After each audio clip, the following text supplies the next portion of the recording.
Today's events unfolded with my formation standing strong on a hill, the infantry divided into 3 lines supported by artillery and cavalry. As the artillery rained down on the enemy, we knew luck was with us. Each distant explosion reassured us of that.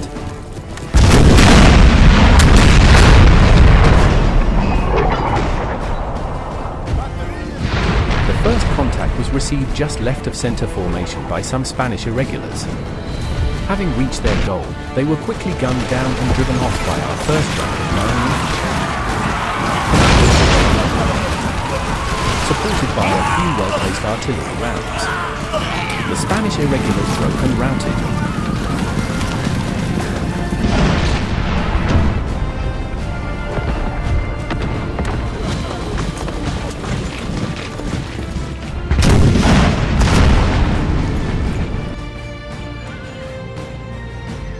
A few minutes later, the head of the enemy's main force finally made contact.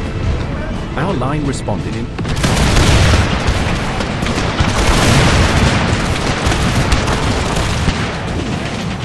This was also supported by well-placed artillery shots, and the enemy broke, pushed back for the time being.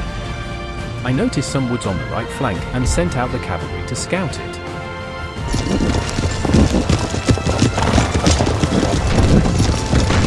An enemy attack through here would be damaging to our formation. Back in the center, I recalled the infantry corps and reformed the line. Now, the bulk of the enemy was within 200 meters.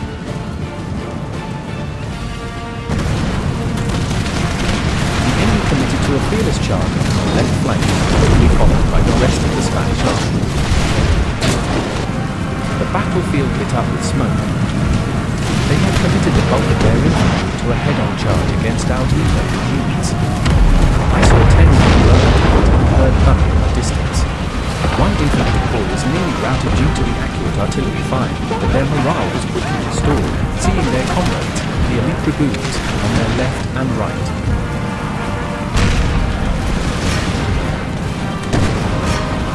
It wasn't until a well-coordinated grenade attack against the Spanish 2nd Foot Guards and Marines broke their attack on the center formation. The men were in a frenzy. The right flank was now engaged with enemy forces. I wondered where the cavalry I had sent to scout the woods had gone. I ordered nearby 12-pounder howitzers to assist the right flank. Then, I saw smoke rising from the tree line and knew the enemy was approaching through the woods. Reports from the cavalry scouts counted at least 4 well-trained enemy infantry corps advancing and firing their way up the hill. Back in the center, the fighting had thinned out. The elite dragoons and other friendly units were still engaged with the remaining enemy forces.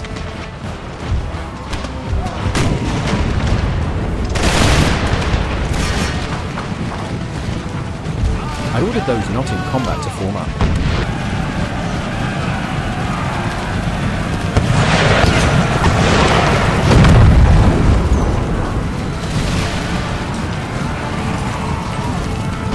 Suddenly, I heard news from the left. The enemy was pushing our units to the brink of collapse.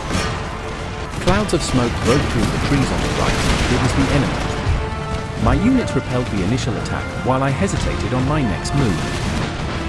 I had blundered by taking too long to reform the center. I was now surprised by enemy cannons firing down from the hill on the left. It must have been reinforcements.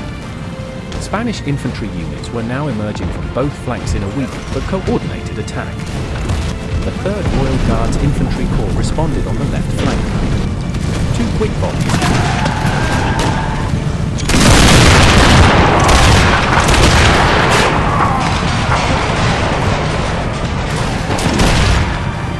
And the Spanish routed on the left. A small pushback from an enemy unit on the left turned into a massive charge, once again involving the dragoons, who broke another enemy unit into a rout. Our men quickly reorganized, having won the latest attacks on both the left and center formations.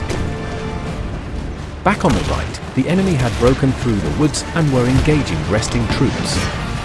I hastily responded, though I overcommitted my cavalry to charge the infantry firing from the woods. But these Danish hussars would do anything for the king and charged into the breach of fate.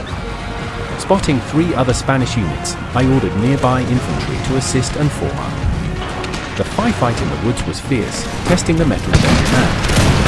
Our artillery continued to rain down the enemy lines, but they seemed unfazed, truly devoted soldiers. But devotion alone would not save them from the flame.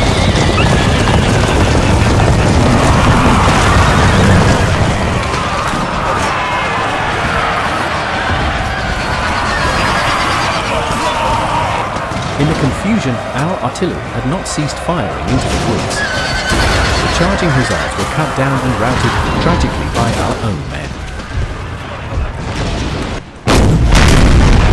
The rested elite Lifeguard Infantry Corps was now moving to support the right flank, hoping the battle would end before their strength was needed.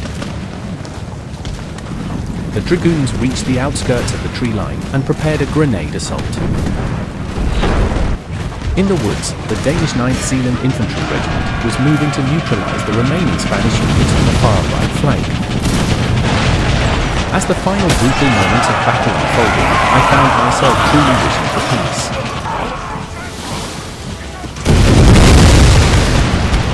The dragoon grenade volley was unimaginably effective, wiping out an entire Spanish infantry unit in the blink of an eye.